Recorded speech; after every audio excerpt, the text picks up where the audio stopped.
Hello बच्चों, आपके अपने YouTube channel luck coaching class में आपका स्वागत है।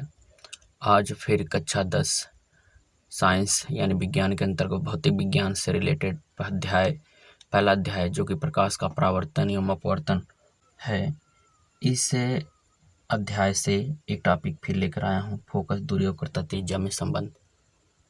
ठीक भैया, तो सब इस पर न्यूमेरिकल आता है। तो सबसे पहले हम समझेंगे फोकस, दूरी और वक्रता त्रिज्या किसे कहते हैं।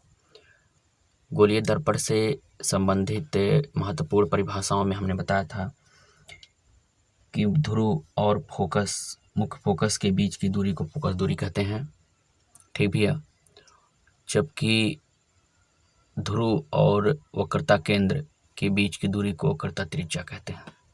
सारधासा परिभाषा कन्फर्म हुआ। इसके पिछले वाले वीडियो में हमने चिन्ह परिपाटी के बारे में भी बताया है। जो बच्चे नहीं देखे हैं जा करके पिछला वीडियो जरूर देखें। ठीक भैया, इसमें हमें समझना है फोकस, दूरी, वक्रता त्रिज्या में संबंध है। देखिए, साइंस जो होता है एक समझने वाली विषय होती है, रट के काम नहीं किया जा सकता। ठीक, और अगर आप समझ के पढ़ रहे हैं तो जाहिर सी बात है आपकी सफलता 100% होगी। जैसे यहाँ पे देखिए, हमने मान लिया एक अवतल दर्पण यम डैश है, पी इसका ध्रुव है, एफ इसका मुख्य फोकस और सी उसका वक्रता केंद्र है। कन्फर्म हो भैया। इतना बात ध्यान में रखिए, जो हम बोल रहे हैं इस चित्र के माध्यम से बोल रहे हैं और वही आपको कॉपी में नोट भी करना है। ठीक, कॉपी में नोट करिए अपने आप से। जो आप अपना नोट्स बनाएंगे वो दुनिया की सबसे बेहतरीन नोट्स होगा, क्योंकि आपने खुद बनाया है, आपने समझ कर बनाया है। कन्फर्म हो भैया। तो देखेंगे कैसे लिखेंगे। माना यम डैश एक अवतल दर्पण है, पी बिंदु इसका ध्रुव है, एफ मुख्य फोकस और सी इसका वक्रता केंद्र है। सी पी इसका मुख्य अक्ष है। ठीक भैया, कोई दिक्कत नहीं है यहाँ पे। यदि यहाँ से एक किरण हम ए बी एक किरण ले जाएं जो कि मुख्य अक्ष के समांतर, तो गोलीय दर्पण द्वारा प्रतिबिंब बनाने के नियम हमने बताया था कि गोलीय दर्पण में प्रतिबिंब बनाया जाएगा। किसी वस्तु का प्रतिबिंब प्राप्त करेंगे, किन्हीं नियम के द्वारा प्राप्त करेंगे, तो उस नियम को हमने वीडियो में बताया है, पिछली वीडियो में। आप जाकर उस वीडियो को जरूर देखें और नियम को समझें। तो मुख्य अक्ष के समांतर चलने वाली प्रकाश किरणें परावर्तन के पश्चात मुख्य फोकस से होकर जाती है। कन्फर्म हो भाई। और यदि हम वक्रता केंद्र को इस बी बिंदु से मिलाएं, ठीक भैया, वक्रता केंद्र को कहाँ से मिला दिया जाए, बी बिंदु से, तो एक अभिलंब का कार्य करेगा। वक्रता केंद्र से परावर्तक तल पर स्थित किसी बिंदु को मिलाने वाली रेखा अभिलंब होती है। ठीक भैया, तो ये अभिलंब का कार्य करेगा, ध्यान देंगे। तो ये हुआ आपतन कोण, आपतित किरण अभिलंब के बीच बना कोण आपतन कोण, परावर्तित किरण और अभिलंब के बीच बना कोण ये परावर्तन कोण होगा। कन्फर्म हुआ भाई। इतना बात समझ में आ जाना चाहिए। फिर से देखेंगे। मुख्य अक्ष के समांतर चलने वाली प्रकाश किरणें परावर्तन के पश्चात परावर्तित किरणें मुख्य फोकस से होकर जाती हैं और वक्रता केंद्र को परावर्तक तल पर स्थित किसी एक बिंदु को मिलाने वाली रेखा अभिलंब का कार्य करती है। तो आपतित किरण अभिलंब के बीच बना कोण ये आपतन कोण होगा, परावर्तित किरण और अभिलंब के बीच बना कोण ये परावर्तन कोण होगा। कोई दिक्कत है इसमें? इसमें कोई दिक्कत नहीं होनी चाहिए भाई, ध्यान देंगे। ये मुख्य अक्ष के समांतर किरण है, ए बी समांतर है मुख्य अक्ष के। कन्फर्म हुआ। और जब दो समांतर रेखाओं को एक तिर्यक रेखा काटती है, ये सी भी एक तिर्यक रेखा का कार्य कर रहा है, तो इनके एकांतर कोण बराबर होते हैं। अर्थात ये कोण, अगर हम इसे नाम दे दें, इसे 1 दे दें नाम, इसे 2 और इसे 3, तो कोण 1 व 3 क्या हो जाएंगे, एकांतर कोण। और जब दो समांतर रेखाओं को कोई तिर्यक रेखा काटती है तो उनके एकांतर कोण बराबर होता है, अर्थात कोण 1 बराबर किसके होगा, 3 के। यहाँ तक कोई दिक्कत नहीं भाई। तो इतना अगर समझ में आ गया तो जान लीजिए आप इसे सॉल्व कर सकें। कन्फर्म हुआ भाई। लेकिन इसमें हम थोड़ा फोकस, दूरी, वक्रता त्रिज्या को भी दर्शा देते हैं। पी से एफ तक की दूरी ये फोकस दूरी कहलाती है और ध्रुव से वक्रता केंद्र के बीच की दूरी वक्रता त्रिज्या कहलाती है। कन्फर्म हुआ भैया? ये दूरी मुख्य अक्ष के अनुदिश नापी जा रही है, ध्रुव के बाएं तरफ नापी जा रही है, इसलिए ये दूरियां निगेटिव में रखी जाएंगी। ठीक भैया, यानी फोकस दूरी भी निगेटिव में और वक्रता त्रिज्या भी किस में रखी जाएगी? निगेटिव में। ठीक, तो ये चिन्ह परिपाटी में भी बता दिया गया था कि जो अवतल दर्पण होता है उसकी फोकस दूरी निगेटिव में, जबकि उत्तल दर्पण की फोकस दूरी पॉजिटिव में होती है। तो यहाँ अवतल दर्पण है तो इसकी फोकस दूरी किस में होगी? निगेटिव में होगी। और वक्रता त्रिज्या भी किस में होगी? निगेटिव में, क्योंकि ये दूरियां ध्रुव के या परावर्तक तल के बाएं दिशा में नापी जा रही हैं, और बाएं दिशा में चली गई दूरी या नापी गई लंबाई या नापी गई दूरी किस में होगी? निगेटिव में।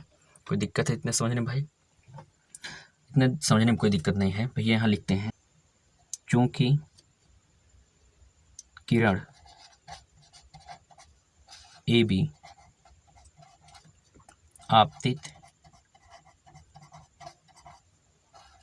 किरण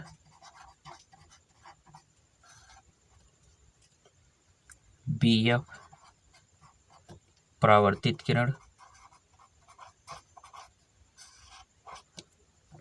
किरण तथा सी बी अभिलंब है।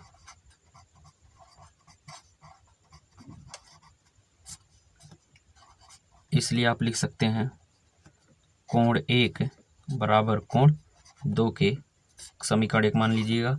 क्यों बराबर है? परावर्तन के नियम से। परावर्तन का नियम बताया गया था कि आपतन कोण सदैव परावर्तन कोण के बराबर होता है। तो कोण 1 आपतन कोण है, कोण 2 परावर्तन कोण है, इसलिए कोण 1 2 की क्या हो जाएगा? बराबर। पुनः बताइए, पुनः क्या बताएंगे? चूंकि किरण ए बी समांतर है सीपी के। क्यों भाई? ए बी समांतर किसके है? मुख्य अक्ष सीपी के। और सी बी तिर्यक रेखा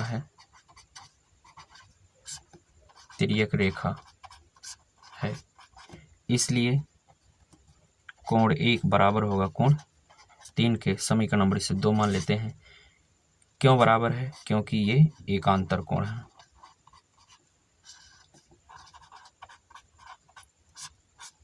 क्यों बराबर है? क्योंकि ये एकांतर कोण है।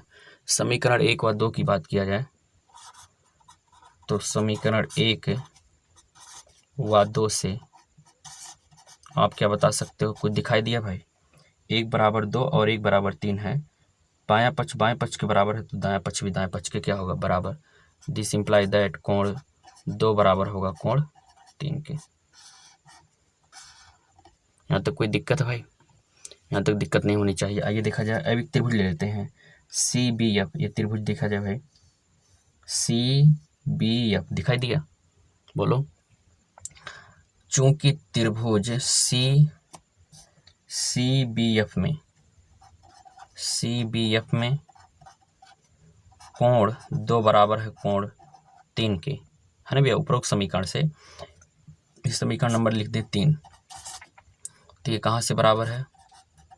समीकरण 3 से है।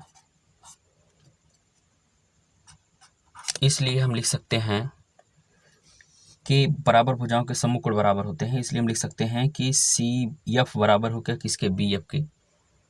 सी एफ बराबर बी एफ के। क्यों? क्योंकि त्रिभुज में बराबर कोणों के सम्मुख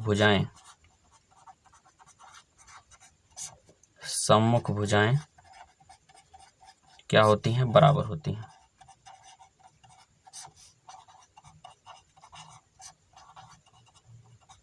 कन्फर्म हुआ भैया? किसी त्रिभुज में यदि 2 कोण बराबर हैं तो दोनों कोणों की सम्मुख भुजाएं भी आपस में क्या होंगी? बराबर होंगी। यहाँ तक समझ में आया? कोई दिक्कत नहीं भाई यहाँ तक?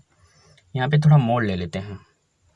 मोड़ ये लेना है, यदि दर्पण का द्वारक छोटा कर दिया जाए, ये द्वारक है ना भाई, यम से यम डैश, ये जो व्यास है परावर्तक तल का व्यास, ये द्वारक कहलाएगा। यदि द्वारक छोटा कर दिया जाए, यदि अवतल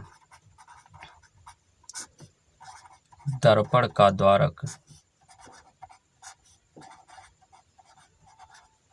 छोटा कर दिया जाए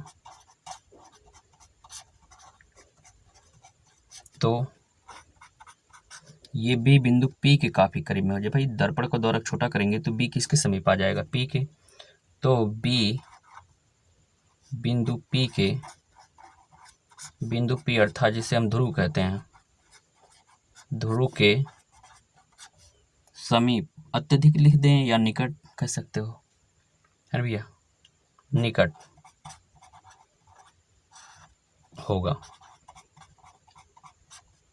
जिससे आप बता सकते हैं कि जो BF की दूरी होगी वो लगभग PF की क्या हो जाएगी? बराबर। जब बिंदु भाई B यहाँ आ जाएगा लगभग इस बिंदु पर, तो जो ये B की दूरी, जैसे जो BF की दूरी है वही यहाँ पे आ जाएगा, तो ये दूरी BF की जो दूरी होगी वो PF की क्या हो जाएगी? लगभग भी बराबर होगी। अर्थात BF बराबर किसके होगा? PF के। ये पूरा पूरा नहीं होता है, लगभग में होगा, है ना भैया? देखिए CF बराबर BF और VF बराबर PF। देखिए ध्यान से इस दोनों संबंध को, BF यहाँ BF बराबर CF के और यहाँ BF बराबर PF के। दिस इम्प्लाई दैट CF बराबर किसके होगा? PF के। बोलो भैया, होगा ना? CF बराबर BF और BF बराबर PF, तो CF बराबर किसके होगा? PF के। हो जाएगा ना भाई? बोलो यार। ठीक। अब यहाँ देखिए C से P तक की दूरी, चूंकि CP दो भागों से मिलकर बना है, CF और PF से, CF प्लस PF से, है ना भैया? और ध्यान देंगे जो CF वो PF के बराबर, देखिए CF किसके बराबर? PF के। जो है CF वहाँ पे हम क्या लिख सकते हैं? PF, और यहाँ पे पहले से PF है, ये है PF में PF जोड़ेंगे तो कितना होगा? 2PF, और CP बराबर हुआ 2PF। CP बराबर किसके हुआ? 2PF के। C से P तक की दूरी क्या माने हो? स्मॉल r, है ना भैया? 2 गुणे P से F तक की दूरी क्या माने हो? Small f। तो जो वक्रता त्रिज्या है फोकस दूरी के 2 गुने के बराबर है, अथवा क्या कह सकते हैं कि जो स्मॉल f होगा वो r/2 के बराबर होगा, है ना? अतः गोलीय दर्पण की जो फोकस दूरी होगी और वक्रता त्रिज्या की क्या होगी? आधी। यही तो कॉन्सेप्ट निकला भैया। यहाँ से हम बता सकते हैं अतः गोलीय दर्पण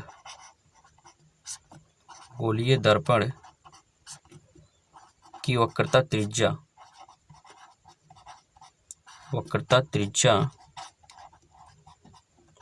स्मॉल r फोकस दूरी के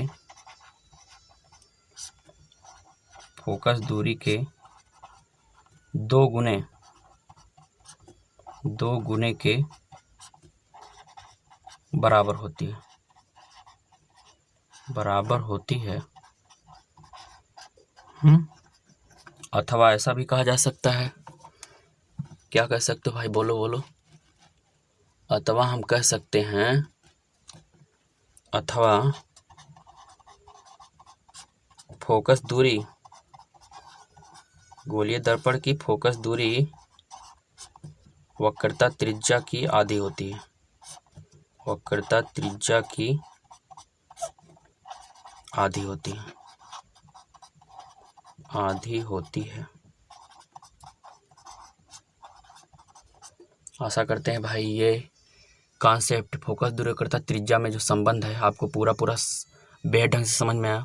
भाई आप एक काम करिएगा, नोट्स जरूर बनाइएगा और 1 से 2 बार रिवीजन कर लीजिएगा, है ना भैया? इस पर न्यूमेरिकल तो पक्का है मिलेगा आपको, है ना?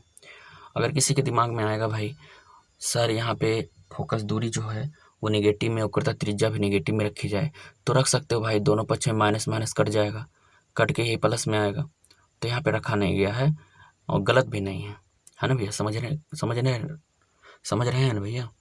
यहाँ गलत नहीं, माइनस रखेंगे तब भी आप सॉल्व कर सकते हैं और प्लस में ही आएगा। न्यूमेरिकल में आप इतना ध्यान में रखिएगा कि न्यूमेरिकल में फोकस दूरी अवतल दर्पण की निगेटिव में होगी और वक्रता त्रिज्या भी निगेटिव में होगी। ठीक भैया, आज के लिए बस इतना ही। अगली वीडियो में फिर मिलेंगे, तब तक के लिए जय हिंद दोस्तों।